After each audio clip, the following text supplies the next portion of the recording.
everyone. Today I'm going to read you part 6 of James and the Giant Peach. It seemed like a long time before the seagulls were able to pull the peach away from that horrible rainbow cloud, but they managed it at last, and then everybody gathered around the wretched centipede and began arguing about the best way to get the paint off his body. He really did look a sight. He was purple all over, and now that the paint was beginning to dry and harden, he was forced to sit very stiff and upright, as though he were encased in cement. And all 42 of his legs were sticking out straight in front of him like rods. He tried to say something, but his lips wouldn't move. All that he could do now was to make gurgling noises in his throat. The old green grasshopper reached out and touched him carefully on the stomach. "But how could it possibly have dried so quickly?" he asked. "It's rainbow paint," James answered. "Rainbow paint dries very quick and very hard." "I detest paint," Miss Spider announced. "It frightens me. It reminds me of Aunt Spiker, the late Aunt Spiker, I mean, because the last time she painted her kitchen ceiling, my poor darling granddaughter stepped into it by mistake when it was still wet, and there she stuck. And all through the night we could hear her calling to us saying, 'Help, help, help!' And it was heartbreaking to listen to her, but what could we do? Not a thing until the next day when the paint had dried, and then of course we all rushed over to her and calmed her down and gave her some food. Believe it or not, she lived for 6 months like that, upside down on the ceiling with her legs stuck permanently in the paint. She really did. We fed her every day. We brought her fresh flies straight from the web. But then, on the 26th of April last, Aunt Sponge, the late Aunt Sponge, I mean, happened to glance up at the ceiling and she spotted her. 'A spider!' she cried. 'A disgusting spider! Quick, fetch me the mop with the long handle!' And then, oh, it was so awful, I can't bear to think of it." Miss Spider wiped away a tear and looked sadly at the centipede. "You poor thing," she murmured. "I do feel sorry for you." "It'll never come off," the earthworm said brightly. "Our centipede will never move again. He will turn into a statue, and we shall be able to put him in the middle of the lawn with a bird bath on the top of his head."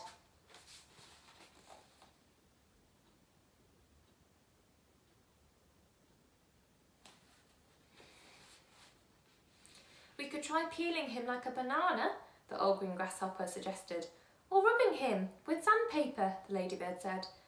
"Now if he stuck out his tongue," the earthworm said, smiling a little for perhaps the first time in his life, "if he stuck it out really far, then we could all catch hold of it and start pulling.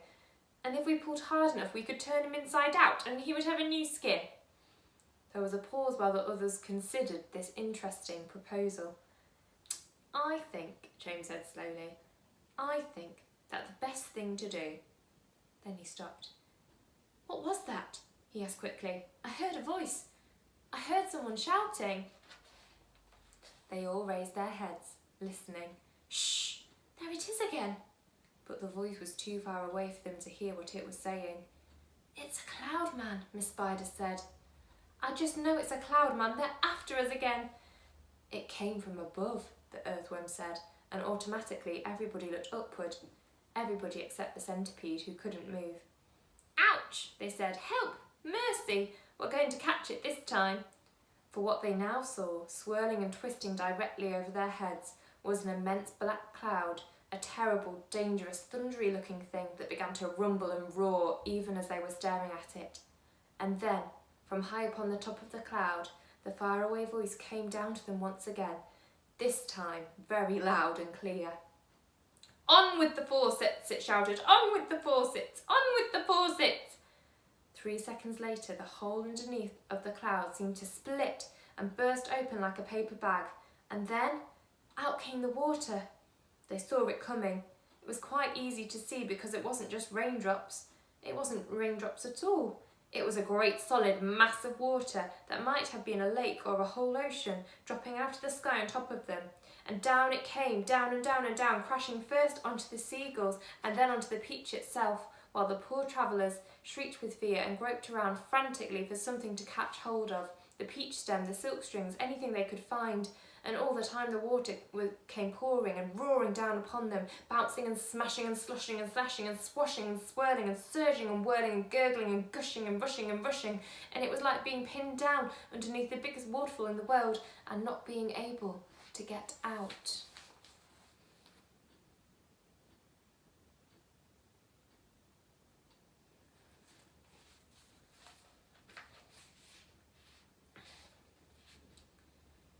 They couldn't speak, they couldn't see, they couldn't breathe, and James Henry Trotter, holding on madly to one of the silk strings above the peach stem, told himself that this must surely be the end of everything at last.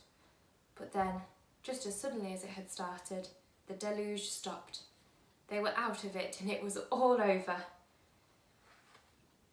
The wonderful seagulls had flown right through it and had come out safely on the other side. Once again the giant peach was sailing peacefully through the mysterious moonlit sky. "I am drowned," gasped the old green grasshopper, spitting out water by the pint. "It's gone right through my skin," the earthworm groaned. "I always thought my skin was waterproof, but it isn't, and now I'm full of rain." "Look at me, look at me," shouted the centipede excitedly. "It's washed me clean. The paint's all gone. I can move again." "That's the worst news I've heard in a long time," the earthworm said.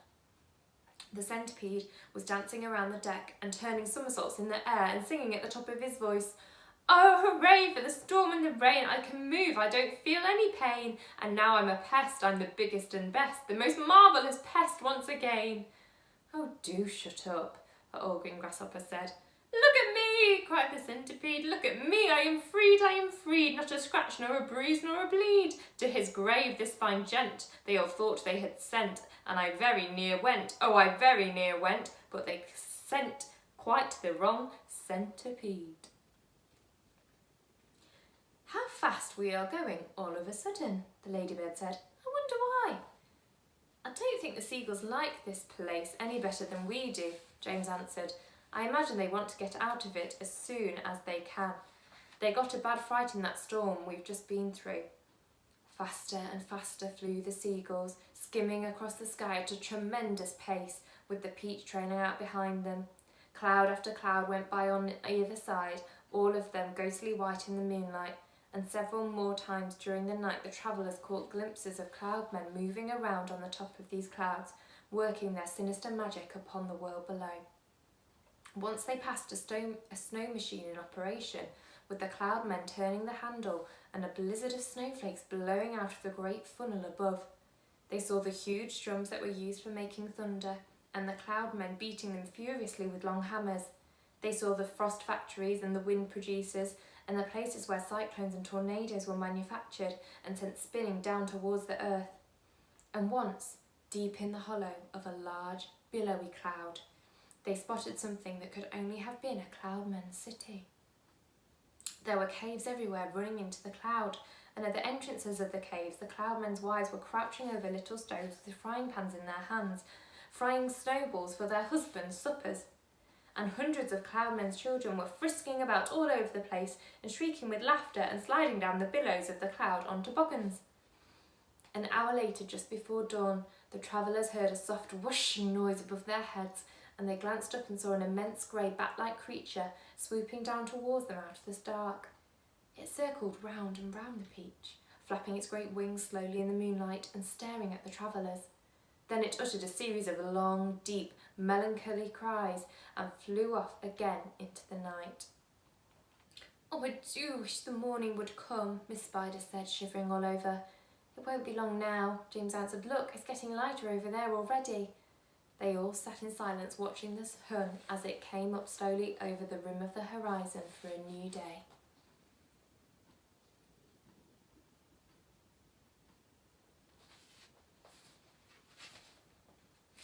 And when full daylight came at last, they all got to their feet and stretched their poor cramped bodies.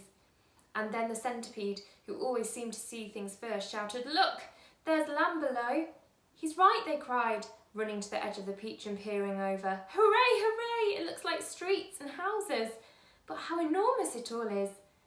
A vast city glistening in the early morning sunshine lay spread out 3,000 feet below them.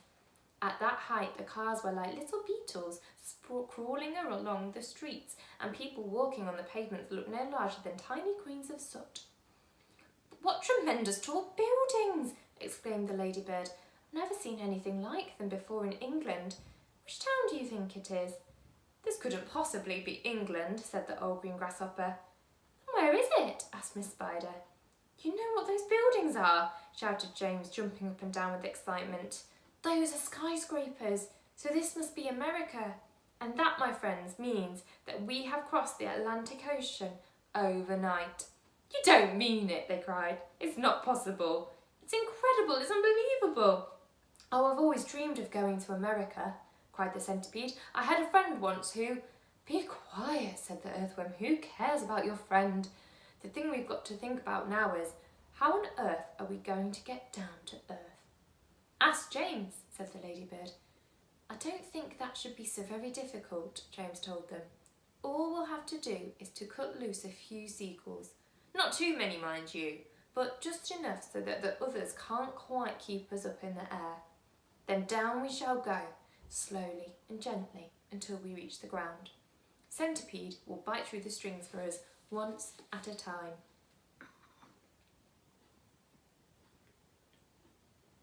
Far below them, in the city of New York, something like pandemonium was breaking out. A great round ball as big as a house had been sighted, hovering high up in the sky over the very centre of Manhattan.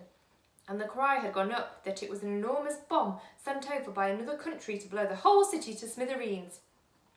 Air raid sirens began wailing in every section. All radio and television programmes were interrupted with announcements that the population must go down into their cellars immediately. 1,000,000 people walking in the streets on their way to work looked up into the sky and saw the monster hovering above them, and started running for the nearest subway entrance to take cover. Generals grabbed hold of telephones and shouted orders to everyone they could think of. The mayor of New York called up the president of the US down in Washington, D.C. to ask him for help, and the president, who at that moment was having breakfast in his pyjamas, quickly pushed away his half-finished plate of sugar crisps and started pressing buttons right and left to summon his admirals and his generals. And all the way across the vast stretch of America, in all the 50 states from Alaska to Florida, from Pennsylvania to Hawaii, the alarm was sounded and the word went out that the biggest bomb in the history of the world was hovering over New York City, and that at any moment it might go off.